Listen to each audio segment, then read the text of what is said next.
जा नहीं सकता है। हमारी समस्या का समाधान हमारे जीवन में नहीं है, लेकिन हमारा हर समस्या का समाधान यीशु मसीह के पास है। इसलिए और एक बार खुशी के साथ, विश्वास के साथ हाथों को हिलाकर हम प्रभु को धन्यवाद करें। और एक बार मैं प्रभु को धन्यवाद देते हुए हमारे दड़गांव क्षेत्र के जिम्मेदार मिशनरी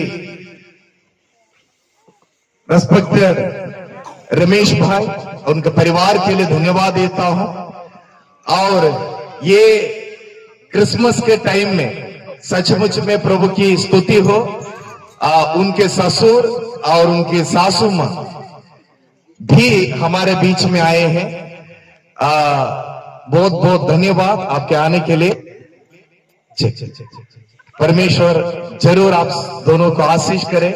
आपने जो भी देखा है जरूर अपनी जहां पर जाकर बोलना और प्रार्थना में हमारे लोगों को सहयोग करना और मदद करना, ताकि आप लोगों की प्रार्थना के द्वारा हमारा दड़गांव क्षेत्र क्यों हमारे महाराष्ट्र आशीषित हो जाए। आमीन बोलेंगे। आमीन।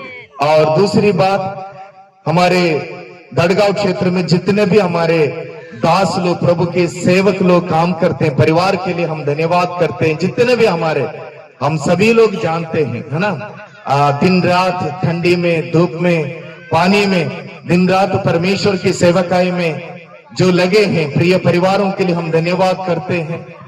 वो एक एक आत्मा को बचाने के लिए जो कष्ट उठा रहे हैं, उनके लिए भी हम धन्यवाद करते हैं। हमारे खानदेश रीजन की ओर से हम धन्यवाद करते हैं।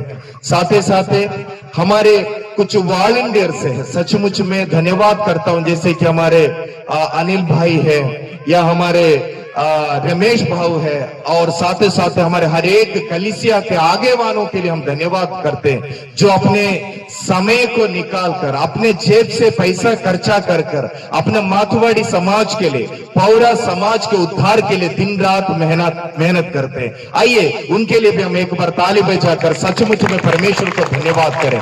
साथ ही साथ जितने भी विश्वासी लोग यहाँ बैठे हैं, आपके प्रेम के लिए, विश्वास के लिए हम प्रभु को धन्यवाद करते हैं। खानदेश रीजन की ओर से यीशु मसीह के नाम से हम स्वागत करते हैं और अभिनंदन करते हैं। हालेलुया। हम आइए एक हिंदी गीत हम गाएंगे। क्या आप जानते हैं भजता क्यों नहीं रे मन मूर्ख? ये गीत जानते हैं क्या? जानते हैं? नहीं जानते तो मैं आगे आगे गाऊंगा। बहुत पुरानी गीत है, हिंदी गीत है, बहुत उसमें अर्थ है, बहुत बढ़िया गीत है। उसका शब्द ऐसा है, भजता क्यों नहीं रे मन मूर्ख, यीशु नाम सच्चा नाम, पार करेगा जीवन नैया, यीशु नाम सच्चा नाम।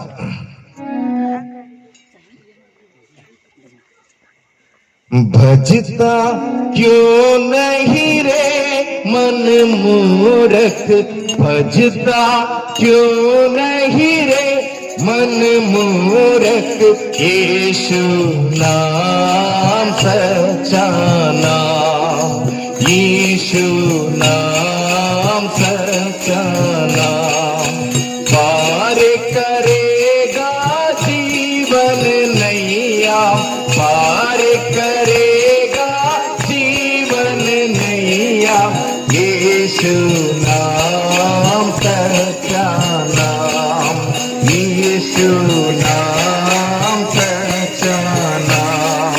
भजता क्यों नहीं रे मन मूर्ख, भजता क्यों नहीं रे मन मूर्ख, यीशु नाम सच्चा नाम, यीशु नाम सच्चा नाम, पार करेगा जीवन नैया, पार करेगा जीवन नैया, यीशु नाम सच्चा नाम,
करेगा जीवन नैया,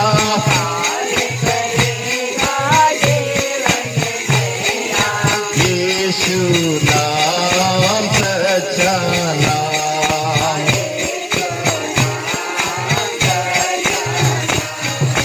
बजता क्यों नहीं रे मन मूरख,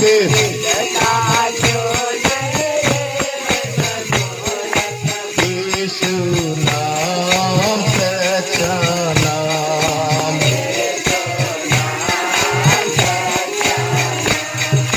दुनिया में तूने पाप कमाया, पाप में सारा वक्त गवाया।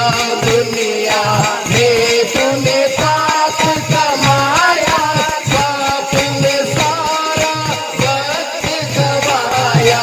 यीशु नाम को क्यों नहीं भजता, नाम को क्यों नहीं भजता, यीशु नाम सच्चा नाम, यीशु नाम।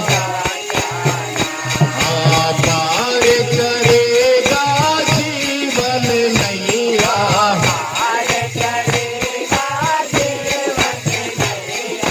यीशु नाम सच्चा नाम।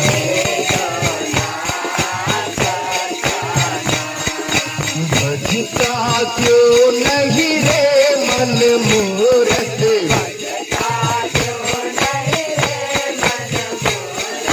यीशु नाम सच्चा नाम।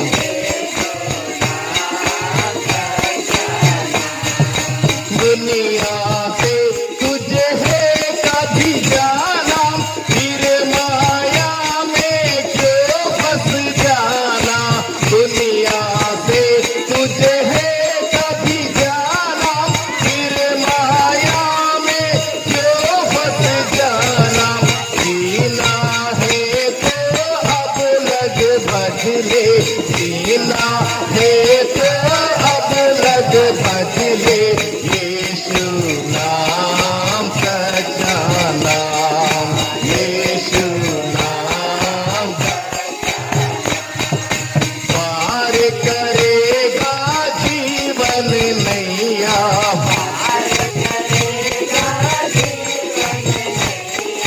यीशु नाम सच्चा नाम।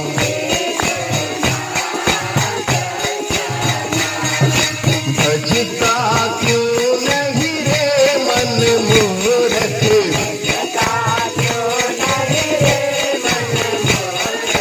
यीशु नाम सच्चा नाम।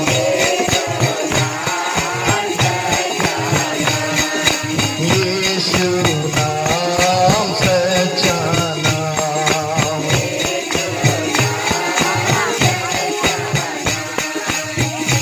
Hallelujah, hallelujah. कितने लोगों को ये गीत समझ में आया? ये बहुत पुरानी गीत है। उत्तर प्रदेश जैसे इलाका में ये गीतों को बहुत गाते और परमेश्वर की महिमा करते हैं। आज सचमुच में बोलिए, दिल से बोलिए, कितने लोग खुश हैं? आप क्यों खुश हैं? क्यों खुश हैं? खुश तो है लेकिन कोई कारण नहीं, बिना कारण का खुश है। क्यों खुश है दादा, क्यों खुश है तुम? बहुत बढ़िया बुकड़ा जोड़ गया तेरे मम्मी खुश है रे, यानी क्या क्यों खुश है? प्रभु का जन्मदिन है इसलिए मैं खुश हूं, है ना। वाकई में सचमुच में सही बात है, क्योंकि मैं पहले बोला है कि नहीं बोला मुझे मालूम नहीं। जब हमारे घर में एक लड़का का या लड़की का जन्म हो जाता है, कौन कौन खुश हो जाते? मम्मी खुश हो जाती है, पापा खुश हो जाता है, और काका और उसका बाबा, दादा दादी, नाना नानी, ससुर सासू माँ, सब लोग खुश हो जाते हैं। पड़ोसी भी खुश हो जाते हैं, कुछ रिश्तेदार लोग भी खुश हो जाते हैं। क्या हमारे सलवारा के पूरे लोग खुश हो जाएंगे? खुश हो जाएंगे? नहीं, नहीं, लेकिन आज से 2000 साल के पहले, आज से 2021 साल के पहले यहूदिया में दाऊद के नगर में यानी बेतलहम में एक बालक का जन्म हुआ, जिसका नाम लेकर मैं खुश हूं, आप खुश है। इतने नहीं है, पूरे पृथ्वी के अनगिनत लोग, करोड़ों करोड़ लोग आज खुश हैं। ताली बजाकर अपने खुशी को प्रकट करें, क्योंकि हमारे घर में जो लड़का का जन्म होता है वैसा यीशु का जन्म नहीं हुआ था। यीशु साधारण लड़का नहीं था, साधारण बालक नहीं था, जिसका नाम लेकर, जो कि इस्राएल देश में यहां से करीबन 3000 किलोमीटर से भी दूर है, जहां पर यीशु का जन्म हुआ था, उस बालक को लेकर आज हम इस जंगल के अंदर खुश है, क्योंकि यीशु साधारण बालक नहीं था। Hallelujah, hallelujah. यीशु साधारण बालक होता तो आज मैं माइक पकड़कर गीत नहीं गाता मेरे प्रियो, यहाँ पर पेटी बजाकर वो गीत नहीं गाते, क्योंकि यीशु असाधारण बालक था। हालेलुया। उसके बारे में आज थोड़ा बहुत हम जानेंगे मेरे प्रियो। बहुत सारे लोग जानते हैं, कुछ लोग नहीं जानते हैं। यीशु मसीह संसार में जन्म होकर 2021 साल, आज दिसंबर 25 तारीख हो चुके हैं। अभी 4-5 दिन होते होते 2021वां साल भी समाप्त होने वाला है। लेकिन 2021 साल के पहले यानी यीशु का जन्म के करीबन 1650 साल के पहले परमेश्वर की ओर से, पवित्र आत्मा की प्रेरणा से यशायाह नबी के द्वारा परमेश्वर ने भविष्यवाणी करी कि यशायाह की किताब 7वां अध्याय 14 वचन अपन निकालेंगे। मेरे प्रियो, मेरी बातों को ध्यान से सुनिएगा। यीशु का जन्म होकर 2021वां साल हो चुका है, लेकिन यीशु के जन्म के 1650 साल के पहले कि परमेश्वर की ओर से यशायाह नबी ने भविष्यवाणी करी थी।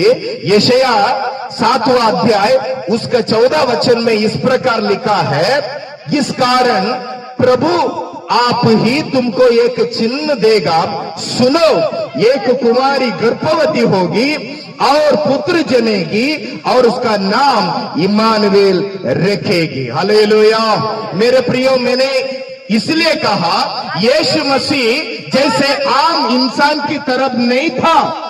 मेरा जन्म जैसे हुआ है, आप लोगों का जन्म जैसे हुआ है, वैसे यीशु मसीह का जन्म नहीं हुआ है। वो उसके बारे में बहुत सारी भविष्यवाणी की गई है। 1650 साल के पहले, 2500 साल के पहले यीशु मसीह के बारे में बहुत सारी भविष्यवाणी की गई है। यीशु कुंवारी के पेट में होकर ये संसार में जन्म लेगा, इसलिए यीशु साधारण बालक नहीं था। ताली बजाकर परमेश्वर की महिमा करें।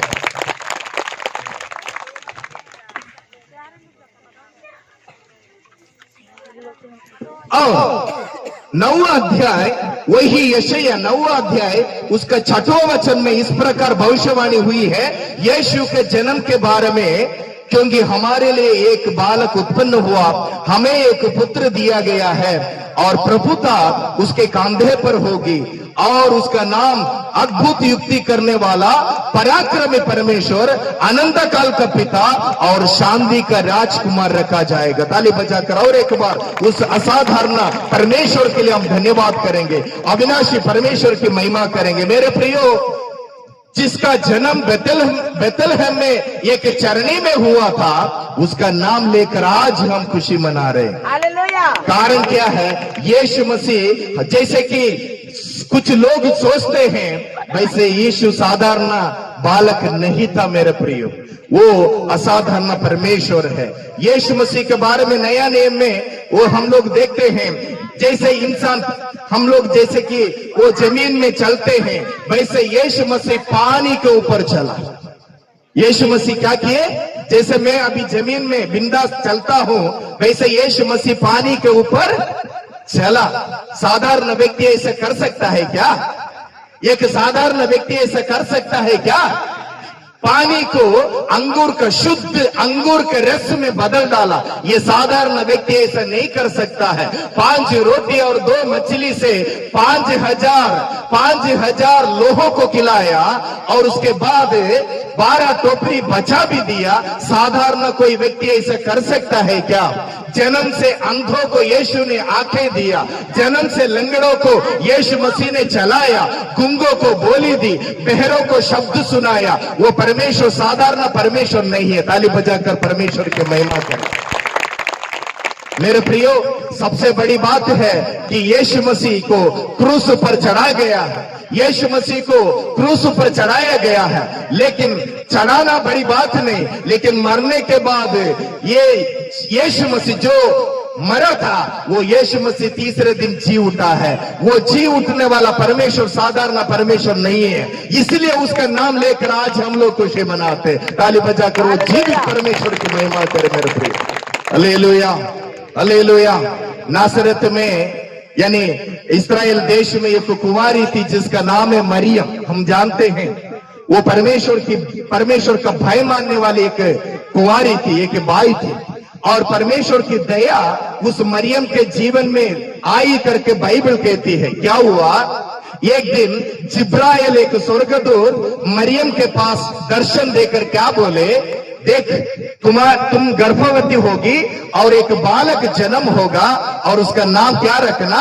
यीशु रखना, क्योंकि वो साधारण बालक नहीं है, वो महान परमेश्वर है। हालेलुया, महान परमेश्वर है। ये बात सुनकर ये मरियम थोड़ा बहुत घबरा गई, क्योंकि मरियम की मंगनी हो गई थी, शादी अभी तक हुई नहीं। देखिए, यहूदी समाज, अपन तो पौरा समाज है या मातवाड़ी समाज है, लेकिन यीशु मसीह का जो समाज बोला जाता है यहूदी समाज है, जो कि यहूदी लोग किसी के हाथ से पानी नहीं पीते हैं, किसी के हाथ से खाना नहीं खाते। क्यों पता है? क्योंकि वो परमेश्वर के चुने हुए प्रजा है और वो लोग अपने आप को बहुत बड़ा मानने वाले लोग हैं। उस समाज में यीशु मसीह का जन्म हुआ है। हालेलुया। समाज में कैसा समाज है वो? यहूदी समाज छोटा नहीं है। कैसा समाज है? बड़ा समाज है। वो समाज में 2 मंगनी होती है, 2 मंगनी होती है। मैं बताऊंगा, जब बच्चे चाहे लड़का हो लड़की हो छोटे रहते हैं, दोनों परिवार के मम्मी पापा आपस में बातचीत करते हैं। क्या बातचीत करते हैं? जब तेरी लड़की बड़ी हो जाएगी तब मेरे लड़का के लिए शादी कराएंगे। फिर वो लोग आपस में समझौता करके बातचीत करके छोटी उम्र में एक मंगनी करते हैं। ओके, उसके बाद जब लड़का की उम्र 18 हो जाता है और लड़की भी 18 के बाद आ जाते हैं, तब और एक मंगनी होती है। ये दूसरी मंगनी है ना? ये मंगनी होने के बाद 1 साल तक उनकी शादी होगी नहीं। ये मंगनी के बाद 1 साल तक उनको रुकना पड़ेगा। वैसे ही मरियम का और यूसुफ की मंगनी हुई थी। ये दूसरी मंगनी है। छोटी उम्र में शायद उनके परिवार के लोगों ने मंगनी किए, लेकिन बड़े होने के बाद रीति रिवाज के अनुसार, सिस्टम के अनुसार, कल्चर के अनुसार, कस्टम के अनुसार उनकी मंगनी हुई थी। मंगनी होकर 1 साल तक उनको रुकना पड़ता है। उसके अंदर पवित्र आत्मा के द्वारा, जैसे स्वर्गदूत ने खबर दिया, पवित्र आत्मा के द्वारा कुंवारी के पेट में परमेश्वर की आत्मा के द्वारा यीशु का उत्पन्न हुआ है। Hallelujah, hallelujah. ये बात धीरे धीरे किसको पता चला? यूसुफ को पता चला। अभी देखिए, वो जगह पर मैं होता या आप होते, शादी के पहले हमारे मंगेतर के पेट में बालक आ जाता है, अपन भी चिंता में पड़ जाएंगे, फिक्र में आ जाएंगे। क्यों? हम क्या सोचेंगे कि कुछ ना कुछ गड़बड़ी हुई है, वो जो मेरे मंगेतर है कुछ तो व्यभिचार में गिरी होगी, ऐसा अपन सोच सकते। वैसे यूसुफ का मन में भी गलत विचार हुआ था, कुछ ना कुछ गड़बड़ी हुई है। ऐसा सोचने के टाइम में एक स्वर्गदूत रात में यूसुफ को दर्शन देकर क्या कहा, हे यूसुफ, तुम चिंता करने की कोई जरूरत नहीं, तुम्हारे मंगेतर के बारे में गलत सोचने की कोई जरूरत नहीं, क्योंकि परमेश्वर की दया तुम्हारे मंगेतर के जीवन में आया है। हालेलुया। वो एक बालक वो जनेगी और तू वो एक पुत्र जनेगी और उसका नाम तू यीशु रखना। यीशु मसीह का अर्थ है पाप से छुड़ाने वाला। हालेलुया। पाप से छुड़ाने वाला, पाप से उद्धार करने वाला, मानव का रक्षक है वो। इसलिए यीशु मसीह साधारण बालक नहीं था, क्योंकि जिसका जन्म कोई इंसान का आत्मीय और औरत का पारिवारिक रिश्ता के द्वारा यीशु का जन्म नहीं हुआ है। परमेश्वर स्वयं कुंवारी के पेट में होकर ये संसार में मतलब जन्म लिया है। हालेलुया। मैंने अभी ये मेरा तीसरे की चौथा नाताल है, हम लोग प्रचार करते करते आ रहे हैं। पिंबलनर क्षेत्र में जैसे ऐसे एक मेला हुआ था बीच में 20 और 21 तारीख में, मैंने इसको जो बहुत ज्यादा लोग इकट्ठे हुए थे उनको समझाने के लिए मैंने कहा था, एक अंधा दूसरा अंधा को रास्ता दिखा सकता है क्या? रास्ता दिखा सकता है क्या? नहीं दिखा सकते हैं। दोनों अंधे कुआं के अंदर गिर जाएंगे, गड्ढा के अंदर गिर जाएंगे। एक अंधा को मार्ग दिखाने के लिए जिसको नजर है, जो देख सकता है, उस व्यक्ति की जरूरत है। कहने का मतलब क्या है, आपको और मुझे जो पाप में जन्म हुए हैं, जिनका जन्म पाप में हुआ है, ये पापी दुनिया को एक पापी व्यक्ति कभी बचा नहीं सकता है। पापियों को बचाने के लिए एक पवित्र परमेश्वर की जरूरी है। यीशु मसीह आज से 2021 साल के पहले परमेश्वर पवित्र रूप में ये संसार में जन्म लिया। इसलिए यीशु साधारण बालक नहीं है। Hallelujah, hallelujah. मेरे प्रियो में विषय में आना चाहता हूं कि अभी वो उन दिनों में एक राजा था जिसने क्या बोला, सभी लोग अपने अपने जन्म स्थान में जाकर की नोंदनी करना है, नाम को नोंदनी करना है। ये यूसुफ और मरियम कहाँ के हैं? दाऊद नगर के, यानी बेथलेहम के रहने वाले हैं। इसलिए ये लोग अपने नाम को नोंदनी करने के लिए बेथलेहम में गया। उसके पहले से मरियम गर्भवती थी। वो बच्चे यानी 9-10 महीने का यानी बच्चे जन्म होने का समय था जब ये लोग नाम नोंदनी करने के लिए गए थे। सुनिएगा, मैं कहानी बताने के बाद मैं विषय में आता हूं। जब वो लोग बेथलेहम में थे, यरूशलेम में बेथलेहम में थे, तब यीशु मसीह का जन्म का परमेश्वर की इच्छा पूरी होने का समय आया।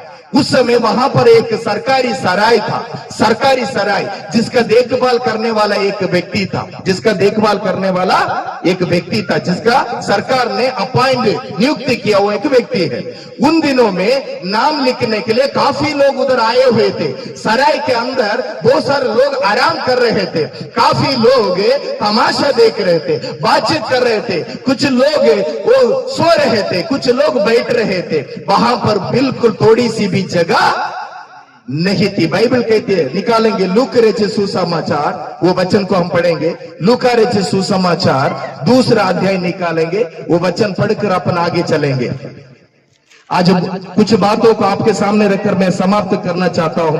2 अध्याय। मेरे प्रियो, आज ये संदेश के बाद सचमुच में परमेश्वर आपको आशीष करने वाला है, इसलिए आप ध्यानपूर्वक सुनिएगा, कान खोलकर सुनिएगा। आकाश और धरती को बनाने वाला परमेश्वर आपके साथ बातचीत कर रहा है। मैं परमेश्वर से प्रार्थना करता हूं, यहां से कोई भी व्यक्ति खाली हाथ में अपने घर नहीं जाना चाहिए। आमीन बोलेंगे।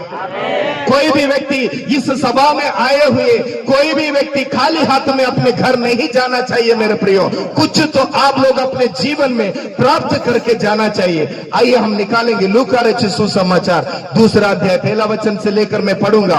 उन दिनों में अगस्तुस कैसर की ओर से आज्ञा निकली कि सारे जगत के लोगों के नाम लिखे जाए। ये पहली नाम लिखाई उस समय हुई जब क्वेरनिस सीरिया का हाकिम था। सब लोग नाम लिखवाने के लिए अपने अपने नगर को गए। अतः यूसुफ भी, इसलिए कि वो दाऊद के घराने और वंश का था, गलील के नासरत नगर से यहूदिया में दाऊद के नगर बेथलेहम को गया कि अपनी मंगेतर मरियम के साथ जो गर्भवती थी नाम लिखवाए। उनके साथ उनके वहां रहते हुए उसके जन्ने के दिन पूरे हुए और वो अपना पहला उठा पुत्र जनी और उसे कपड़े में लपेटकर चरनी में रखा, क्योंकि ध्यान दीजिएगा, क्योंकि उनके लिए सराय में जगह ना थी। ध्यान दीजिएगा, जब यूसुफ और मरियम दाऊद के नगर बेथलेहम में थे, यीशु मसीह का जन्म होने का समय पूरा हुआ, तब सराय में जगह नहीं थी, इसलिए चरनी में यीशु का जन्म हुआ। Hallelujah, hallelujah. यहां कितने लोगों का बपतिस्मा पहले से हुआ है? पहले से बपतिस्मा हो चुका है, काफी लोग है ना। मेरे प्रियो, मैं आपको एक बात बताना चाहता हूं, इस नाताल में बहुत जरूरी है। मैं कई बार बता भी चुका हूं, लेकिन आज भी आपको मैं बताना चाहता हूं। देखिए, यूसुफ जब मरियम दर्द से तड़प रही थी, दर्द से तड़प रही है, पेट में दर्द हो रहा है, बच्चा यीशु का जन्म का समय हुआ है, यूसुफ दौड़ा होगा, यूसुफ गया होगा। किसके पास गया होगा? सराय के मालिक के पास जाकर वो विनती किया होगा, वो नीचे गिर के विनती किया होगा, भाई साहब थोड़ी सी जगह दे दो, भाई साहब थोड़ी सी जगह दे दो, क्योंकि ऐसे समय आ चुका है, मेरी मंगेतर मरियम मेरी पत्नी, वो बच्चे जन्ने का समय है, थोड़ी सी जगह दो। लेकिन सराय का मालिक ने थोड़ी सी भी जगह नहीं दी। ध्यान दीजिएगा, मैं विषय पर आज आपको लेकर आना चाहता हूं। सराय का मालिक ने थोड़ी सी भी जगह नहीं दिया। वहां काफी लोग तमाशा देख रहे थे, काफी लोग बैठे हुए थे, काफी लोग सो रहे थे। उनके पास भी जाकर यूसुफ विनती किए होंगे, भाई साहब थोड़ी सी जगह दो। आज हम लोग भी घर घर गली गली में जाकर वो परमेश्वर के दास लोग, दासी लोग, परमेश्वर की संतान, वो समस्त लोगों को बताते हैं, भाई साहब सुनो, यीशु तुम्हारे हृदय के अंदर जन्म लेना चाहता है, यीशु तुम्हारे जीवन में आना चाहता है, थोड़ी सी जगह तुम दे दो। इस प्रकार जरूर यूसुफ सराय के मालिक से जरूर विनती किया होगा। यूसुफ सराय के अंदर बहुत सारी भीड़ थी, उनसे विनती किए होंगे, लेकिन किसी ने भी जगह नहीं दिया। लेकिन आखिरी में उनको वो सराय के पीछे या बगल में, दाएं या बाएं, कहीं भी थोड़ी सी छोटा से एक गौशाला, यानी जहां पर भेड़ बकरी बैल गाय को बांधने की जगह थी, उसको देखा, उसको खुशी से उन्होंने अपनाया। हालेलुया। मेरे प्रियो, हर विश्वासी लोग आशीष को चाहते हैं, हर विश्वासी लोग अनुग्रह को चाहते हैं, चंगाई चाहते हैं, आशीष चाहते हैं, बरकत चाहते हैं। हर कोई अच्छी नौकरी को चाहते हैं, अच्छे पैसे कमाने का स्रोता को चाहते हैं। मैं आपको आज इस नाताल में आपको बताना चाहता हूं, आप लोग बड़ी उम्मीद करते हैं, अच्छी बात है, कोई गलत नहीं, लेकिन परमेश्वर ने आपको जो दिया है उसके लिए प्रभु को धन्यवाद देने के लिए सीखिए मेरे प्रियो। हालेलुया। सराय में वो यूसुफ को जगह नहीं मिली, लेकिन क्या मिला है? चरनी में। कहां पर जगह मिली है? चरनी में यूसुफ को जगह मिली है। यूसुफ और मरियम उस चरनी को खुशी से अपनाए। इस नाताल के टाइम में आपके पास जो थोड़ी सी खेती है, उसके लिए परमेश्वर को धन्यवाद दीजिए। एक छोटी से मतलब झोपड़ी है या छोटा से एक मकान है, मेरे प्रिय, उसके लिए प्रभु को धन्यवाद दीजिए। शायद आपके पास बड़ी गाड़ी नहीं होगी, शायद एक मोटरसाइकिल है या एक साइकिल होगी, उसके लिए परमेश्वर को हृदय से धन्यवाद दीजिए। विश्वासियों, मैं आज परमेश्वर की ओर से मैं आपको बताना चाहता हूं, कुड़कुड़ाना परमेश्वर को पसंद नहीं। हालेलुया। कुड़कुड़ाना परमेश्वर को पसंद नहीं। शायद आप लोग सराय की उम्मीद करते हैं, लेकिन आपको सराय नहीं मिलता होगा। आपको क्या मिलता है? चरनी मिलता है। उसको अपनाइए, उसके लिए धन्यवाद दीजिए। हालेलुया। जब आप छोटी छोटी बातों को आप ग्रहण करेंगे, उसके लिए आप धन्यवादी होंगे, तब बड़े बड़े कार्य परमेश्वर आपके लिए करेगा। पता है, जब यीशु मसीह का जन्म चरनी में हुआ था, स्वर्गदूत उतर के आए। हालेलुया। जन्म कहां हुआ है?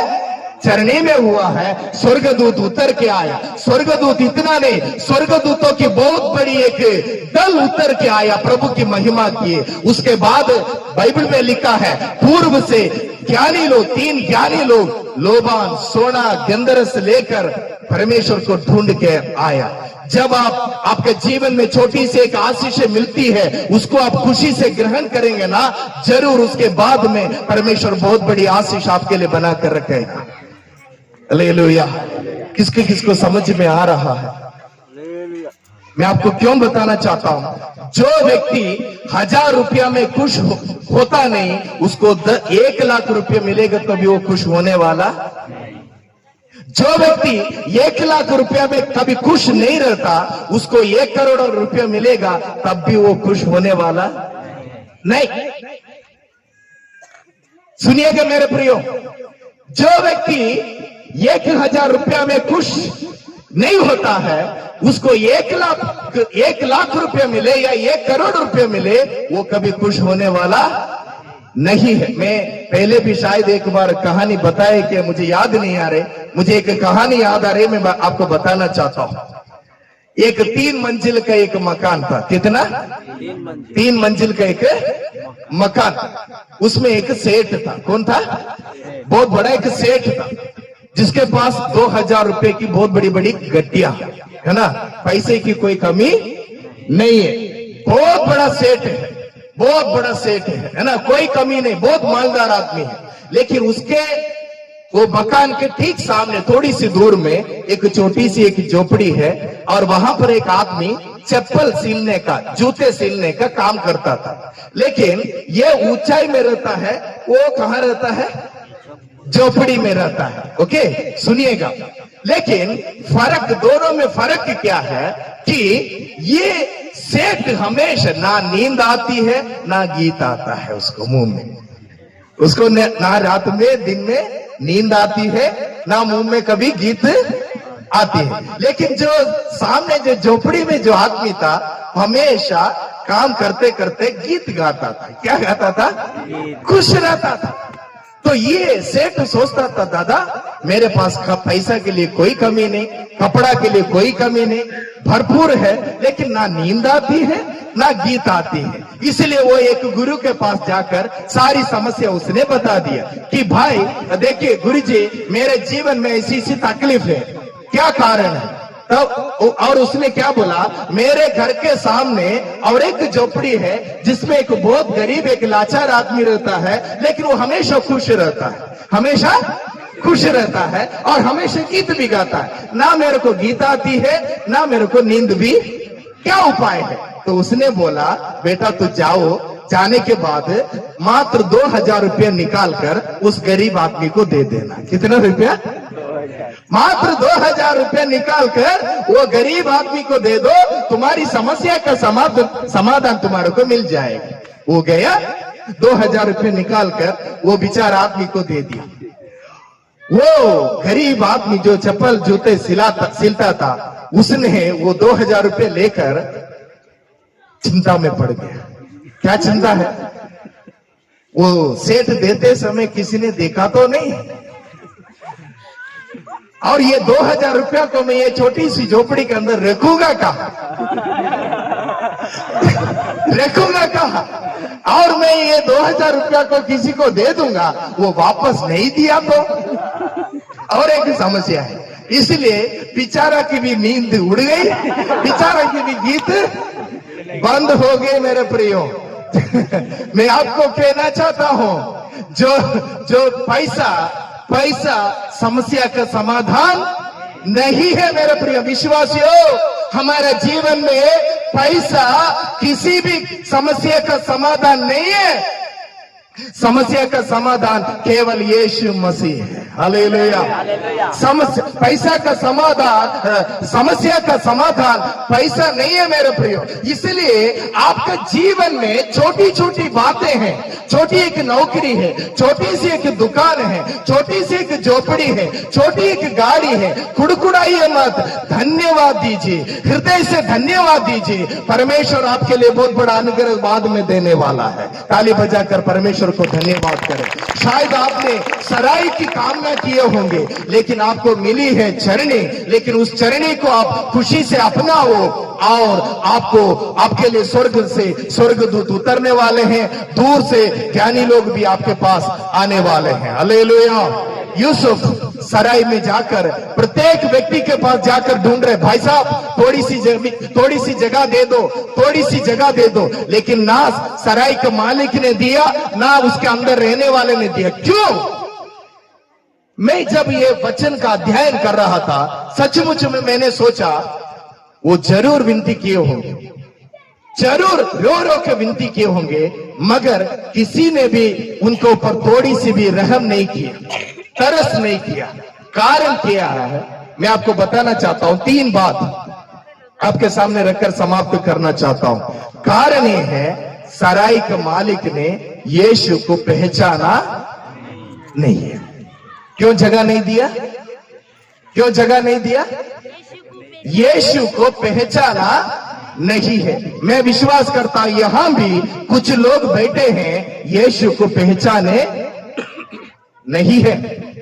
कुछ लोगों का बपतिस्मा हो चुका है, लेकिन यीशु को सही रीति से पहचाने नहीं है। मेरे प्रियो, इस नाताल में 2021वां नाताल में प्रभु से दिल से प्रार्थना करें कि परमेश्वर, मैं आपको पहचानना चाहता हूं कि तू कौन है। यीशु तू कौन है, मैं तुझे पहचानना चाहता हूं। मेरे प्रियो, यूसुफ कल्पना करके देखिए, जरा सोच के देखिए कि जरूर यूसुफ वो प्रत्येक व्यक्ति के पास गया होगा, थोड़ी सी छोटे छोटे इंसान के पास गया होगा, थोड़ी सी जगह दे दो, लेकिन किसी ने भी नहीं दिया। कारण उन्होंने यीशु को नहीं पहचाना। मेरे प्रियो, यदि वो लोग यीशु को पहचाना रहता, जिसका जन्म होने वाला है, वो कैसा क्या बालक है, यदि पहचान लिया रहता, जरूर वो लोग अपनी जगह को निकालकर यीशु के लिए जगह दे दिए रहते। Hallelujah, hallelujah. यीशु है कौन? यीशु है कौन? आपको 3 बात बोलकर मैं समाप्त करने वाला हूं। देखिए, यीशु के जन्म होने के बाद अचानक में एक तारा आकाश में उदय हुआ, एक तारा दिखाई दिया। वो तारा को किसने देखा? 3 ज्योतिष लोगों ने देखे। कौन देखे? देखिए, ज्ञानी लोग, ज्ञानी पंडित लोग अचानक में एक तारा को देखकर समझ गया मसीह का जन्म हुआ है, पाप से छुड़ाने वाला एक राजा का जन्म हुआ है।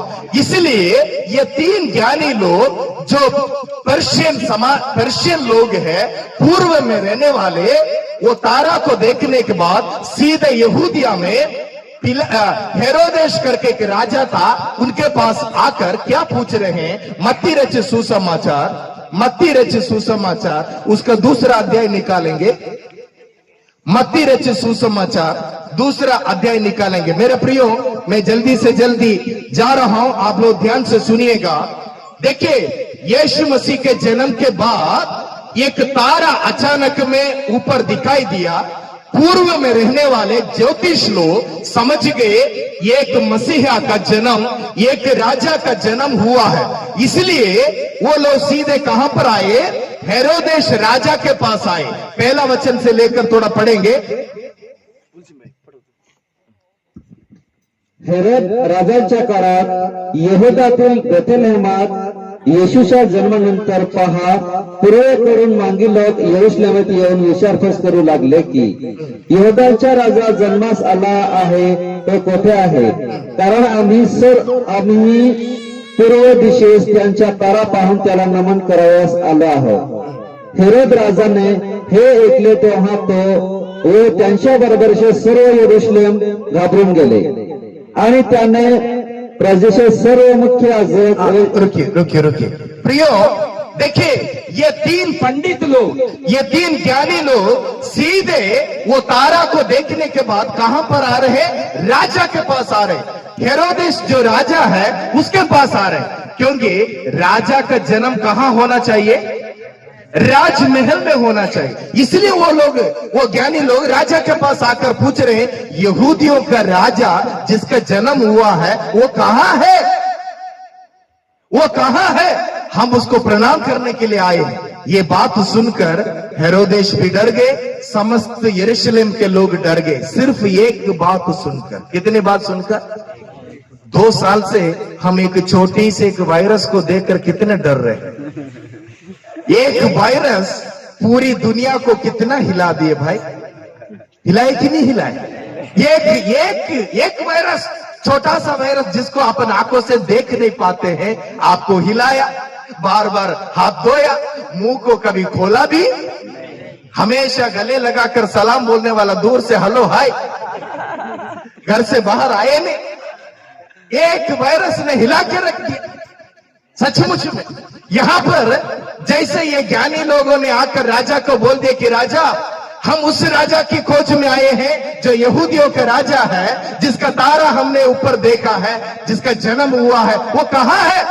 ये बात सुनकर वो खतरनाक राजा था, वो हेरोदेश, उसकी हड्डियां उसके शरीर में वो हिल गया, वो सचमुच में घबरा गया, सचमुच में घबरा गया।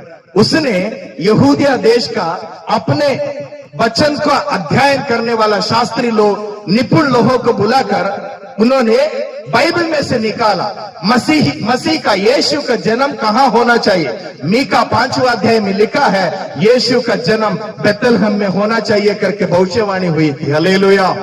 उस वचन को लेकर पढ़कर बताए तो हेरोदेश ने समझ गए कि यीशु का जन्म कहां हुआ है, बेथलेहम में।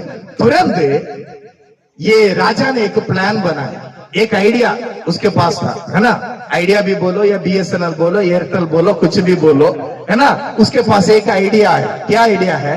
वो बोला, ज्ञानी लोगों को बोला, तुम सीधे जाना, पहले जाकर तुम वो बालक को, मसीहा को, वो राजा को प्रणाम करना, बाद में आकर मेरे को खबर देना, ताकि मैं भी जाकर वो राजा को क्या करूंगा, सुनिएगा, मैं भी जाकर वो राजा को क्या करूंगा, नमन करूंगा।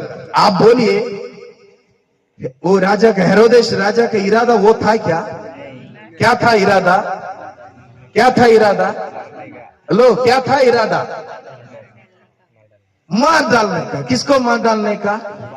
मैं राजा हूं, अभी मेरी जगह पर और राजा कैसे आ सकता है? मैं यहाँ का किंग हूं, मैं यहाँ का दादा हूं, अधिकार मेरे पास है, अभी और एक राजा कहां से आया? ये तो कुर्सी की सवाल है ना। इसलिए वो आइडिया, BSNL, एयरटेल सब घुमा घुमा के क्या बता रहे, पहले तुम जाना, प्रणाम करना, मुझे खबर देना, बाद में जाकर मैं भी, अंदर एक बाहर। कभी कभी हमारे जीवन में भी ऐसा आता है ना। हम कुछ सोचते हैं, अंदर कुछ होता है, बाहर कुछ बताते हैं और कुछ। हेलो, ये कौन सी आत्मा है? हेरोदेश की आत्मा है। याद रखिए, ये कौन सी आत्मा है? हेरोदेश की आत्मा कार्य करता है। ये नाताल में सचमुच में परमेश्वर हमसे बातचीत करता है। इस प्रकार के नाटक को परमेश्वर पसंद नहीं करता। हालेलुया। अंदर कुछ है, बाहर कुछ है। मैं शायद पहले से भी बोला है, हमारे मध्य प्रदेश में हमारे राटिया लोग बोलते हैं, रांधिया शिखार न खावाड़िया दाल। काय? रांधिया शिखार न खावाड़िया दाल, है ना। अंदर कुछ है, बाहर और कुछ है। सेवकों, परमेश्वर के दासों, प्रभु के चुने हुए आगे वालों, विश्वासियों, गांव वालों, पटेल, सरपंच, इस प्रकार की बातों को परमेश्वर पसंद नहीं करता है। हमारे जीवन में हाँ तो हाँ, ना तो ना होना चाहिए। हालेलुया। क्योंकि हम जिसकी आराधना करते हैं वो परमेश्वर, पवित्र परमेश्वर है। हालेलुया। वो हमारा उठना भी जानता है, बैठना भी। आप सच बोलने के लिए सीखिए। हाँ तो हाँ बोलो, ना तो ना बोलो। आप हाँ को ना में बदलेंगे, ना को हाँ में बदलेंगे, इससे आपको 5 पैसा का फायदा होने वाला नहीं, बिल्कुल नहीं। यहाँ पर हेरोदेश की आत्मा कभी कभी हम सभी के अंदर कार्य करना शुरू हो जाता है, लेकिन हमें पवित्र आत्मा की अगुवाई की जरूरत है। Hallelujah, hallelujah. तो अभी ज्ञानी लोगों को रास्ता दिखाई नहीं दे रहे। अभी कैसे जाएंगे मसीहा के पास, यीशु के पास से कैसे जाएंगे, रास्ता मालूम नहीं है। तो अचानक में जो तारा को उन्होंने पूर्व में देखा, वो तारा को बाद में तुरंत दिखाई दिया। वो तारा आगे आगे चला, उसको देखते देखते उसके पीछे पीछे ये ज्ञानी लोग भी चले गए। वो तारा डायरेक्ट कहां चले गए? दाऊद के नगर में, बेथलेहम में, जहां पर यीशु मसीह का जन्म हुआ था। वो चरनी के ऊपर जाकर वो तारा रुक गया। वहां पर जाकर अभी आइए हम विषय पर आते हैं। वहां पर आकर वो तारा रुक गया। ये ज्ञानी लोग सीधे गए मरियम और यूसुफ को सुनिएगा, मरियम और यूसुफ को और बालक को दंडवत किए क्या? सेवक लोग किए क्या? किए। कुछ लोग कौरे क्षेत्र से बाहर है, कौरे क्षेत्र से बाहर है, सचमुच में बाहर है। ज्ञानी लोग किसको नमन किए? देखिए, ज्ञानी है, पंडित है, जाकर यूसुफ को, मरियम को प्रणाम नमन नहीं किए। जो चरनी में जो बालक था कपड़ा में लिपटा हुआ, उसको प्रणाम किया करके लिखा है। कौन प्रणाम किए? गांडा कौन है? ज्ञानी लोगों ने पहचान लिए यीशु कौन है। हालेलुया। आपने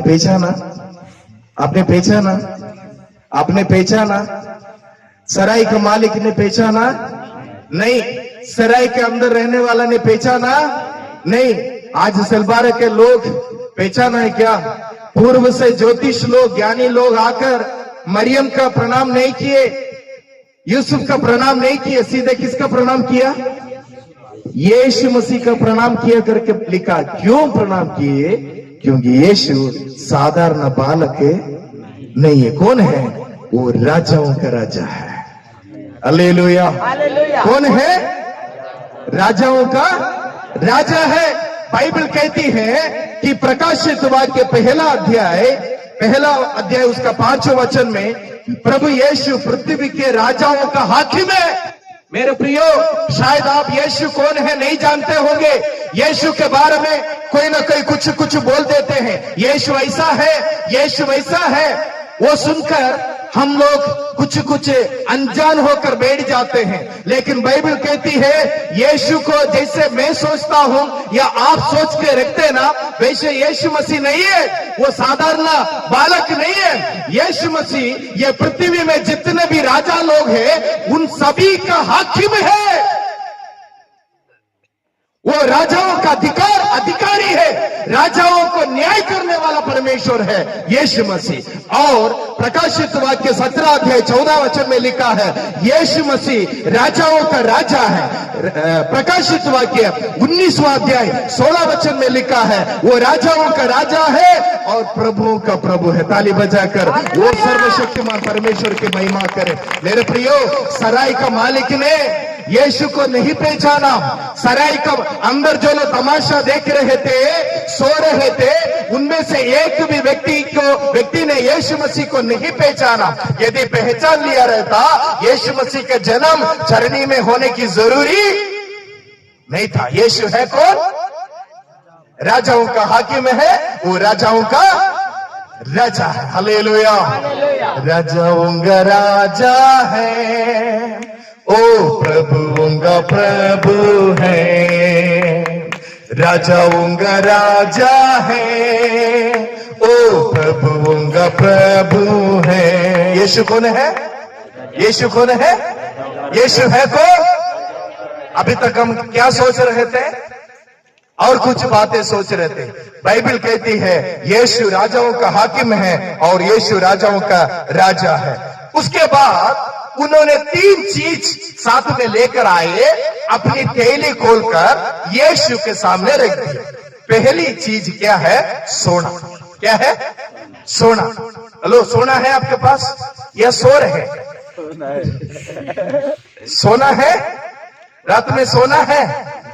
यस, सोना है आपके पास सोना? दमनिया दादा रहेंगे तो भी अपन बताते नहीं, क्योंकि कब क्या होगा किसी को कुछ मालूम नहीं, ना गारंटी है ना वारंटी है, कभी भी घंटी बज सकती है। इसको भी साथ में रख। नहीं कोई बात नहीं, पकड़ लो। मेरे प्रिय हो, अपने पास चांदी सोना रहेंगे तो भी अपन बताने वाले नहीं है। क्यों बताएंगे तो क्यों अपन किसी को विश्वास भी नहीं कर पाते ना, कभी भी कुछ हो सकता है ना। ये रहते समय इसको गायब कर देते हैं, समझे। ये रहते समय ये रहते समय इसको मतलब गायब कर देते हैं, इसी जमाना है। सुनिए, वो ज्ञानी लोग खाली हाथ में यीशु मसीह के पास नहीं आए, सोना लेकर आए। सोना वो जमाना, इन दिनों में तो सोना पहनते हैं, सचमुच में पहनते हैं। आप लोग मद्रास में आकर देखना, बहुत सारे लोगों को गर्दन में दर्द है, क्योंकि 4-4 किलो 5-5 किलो पहनते हैं।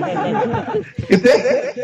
4-4 5-5 किलो पहनते हैं। 4-4 5-5 किलो पहने के दर्द नहीं आएगी क्या?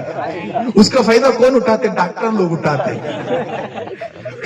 कौन उठाते? सचमुच में बैठ के कमाई हो जाती है ना। तो मेरे प्रियो, सोना उन दिनों में साधारण इंसान को, आम इंसान को नहीं दिया जाता है। किसको देता था? राजा को। जब एक व्यक्ति राजा को मिलने के लिए जाता है, तब राजा को भेंट देते, तो क्या देते हैं? सोना देते हैं। तो सोना क्या बताता है? यीशु मसीह राजा है। हालेलुया। यीशु क्या यीशु कौन है? यीशु कौन है? राजा है। उन्होंने जो 3 चीज लाए, वो 3 चीज के अर्थ में बोलकर समाप्त करना चाहता हूं। उन्होंने क्या लाया? पहला सोना लाया, और मराठी में ऊद लिखा है ना, ऊद है ना, लोबान, और उसके बाद गंधरस करके लिखा है। ये तीनों चीज का अर्थ क्या है बोलकर मैं आज के सभा को मैं समाप्त करना चाहता हूं। उसके बाद जिसको कुराटा मारना है वो मार सकते हैं, जिसको सोना है सो सकते हैं ना। सुनिएगा मेरे प्रियो, वो सोना किसको बताता है, किसको दर्शाता है? राजा को दर्शाता है। उद यानी लोबान, देखा है क्या लोबान क्या चीज है? कभी देखा है? देखा है? नहीं देखे? लोबान, हेलो पीछे, आपने कभी देखा है क्या लोबान कौन सी चीज है? नहीं देखे ना। लोबान पूजा पाठ में इस्तेमाल करते हैं। काय में इस्तेमाल करते हैं? जो खुशबू आते हैं ना, आग में जो धूप चढ़ाते हैं, तब लोबान का इस्तेमाल करते हैं। हेलो सुनिएगा, देखिए, सोना लाए, लोबान लाए। लोबान का मतलब क्या है? उसमें से आप पहचान सकते हैं यीशु कौन है। लोबान ये बताता है, क्या बताता है? पवित्र परमेश्वर और पापी मनुष्य को जोड़ने के लिए मंदिर में एक व्यक्ति रहता है। कौन है? पुजारी, पुरोहित। ये लोबान का कार्य कौन करते हैं? पुजारी करते हैं। कौन करते हैं? जो मध्यस्थ है, परमेश्वर के पास लोगों की समस्या को लेकर जाने वाले, पवित्र परमेश्वर के साथ पापी मनुष्य का रिश्ता बनाने वाले, जो बीच में रहता है, मीडिएटर, पुरोहित, ये पूजा पाठ का काम करता है। वो व्यक्ति ये लोबान को इस्तेमाल करते हैं। खास करके उसका बैकग्राउंड, पीछे की कहानी ये बताता है, ये लोबान किसको दर्शाता है? वो पुजारी को दर्शाता है। क्या दर्शाता है? पुजारी को। मेरे प्रियो, आदि में परमेश्वर ने आकाश और धरती को रचना की, और छठवां दिन में अपने स्वरूप में अपनी समानता में पहला मनुष्य आदम को मिट्टी से बनाया। हवा को परमेश्वर ने बनाया, और हर बातों में परमेश्वर ने उनको अधिकार दिया। समुद्र में, पक्षियों में, जीव जंतु में, तराई में, हर बातों में परमेश्वर ने अधिकार दिया। उसके बाद परमेश्वर ने आदम से बोला, देख आदम, इस अदन की बगीचा में पेड़ है, 2 पेड़ है। उनमें से एक पेड़ है जो भले और बुरे का ज्ञान का वृक्ष का फल है। उस फल को कभी खाना नहीं है। जिस दिन तू खाओगे उस दिन जरूर तुम मर जाओगे। जिस दिन तू खाओगे उस दिन तू जरूर मर जाएगा। परमेश्वर ने, यहोवा परमेश्वर ने पहला मनुष्य आदम को आज्ञा दी थी, लेकिन बहुत साल तक आदम और हवा परमेश्वर की बात सुनकर अच्छे जी रहे थे। लेकिन अचानक में एक दिन उनके जीवन में शैतान आया। शैतान सांप के अंदर घुस के आकर उनको फुसलाया, बहकाया। उसकी बातों में आकर पहले हवा ने फल तोड़ी और खाई, उसके बाद अपने पति आदम को भी खिलाई। उसके बाद दोनों ने खाकर परमेश्वर के विरुद्ध में पाप किया। बाइबल कहती है मेरे प्रियो, जिस दिन उन्होंने परमेश्वर की आज्ञा का उल्लंघन किया, तोड़ दिया, उसी दिन परमेश्वर और इंसान के बीच में जो रिश्ता था, वो रिश्ता हमेशा हमेशा के लिए टूट गया। दोनों के बीच में दूरी आ गई। इंसान और परमेश्वर के बीच में दूरी आ गई। इंसान के अंदर पाप आया, वो पाप श्राप में बदला। वो श्राप मरण को लेकर आया, बीमारी को लेकर आया, कष्ट को लेकर आया, दुख को लेकर आया, दर्द को लेकर आया। वो पाप, आदम का पाप आज हमारे जीवन में है, जो कि आदम ने पाप किया, हमने पाप किया, इसलिए सबके अंदर परमेश्वर के साथ जो रिश्ता होना था, वो रिश्ता नहीं रहा। बदले मरण, मृत्यु पूरे मानव के अंदर भर गया। इसलिए ये लोबान क्या बताता है? पवित्र परमेश्वर के साथ पापी मनुष्य को मिलाने वाला, ब्रिज बिल्डर या पुल के जैसे काम करने वाला मध्यस्थों को बताता है। मेरे प्रियो, आज से 2000 साल के पहले यीशु मसीह पवित्र परमेश्वर के साथ जो रिश्ता टूट गया था, वो रिश्ता को वापस जोड़ने के लिए यीशु मसीह वापस दुनिया में आया। Hallelujah, hallelujah. बाइबल में 2 आदम के बारे में बताता है। पहला आदम है जो संसारिक था, नीचे से मट्टी से बनाया गया है, जिसके द्वारा संसार के अंदर पाप आया, पाप के कारण मृत्यु आई। और एक आदम के बारे में लिखा है जो आध्यात्मिक है, जो ऊपर से आया, जिसके अंदर, जिसके मरण के द्वारा हम लोग पुनरुत्थान प्राप्त करते हैं। हालेलुया। तो यीशु मसीह कौन है? पुरोहित है। कौन है? मध्यस्थ करने वाला पुरोहित है। यानी सोना क्या बताता है? राजा है। लोबान क्या बताता है?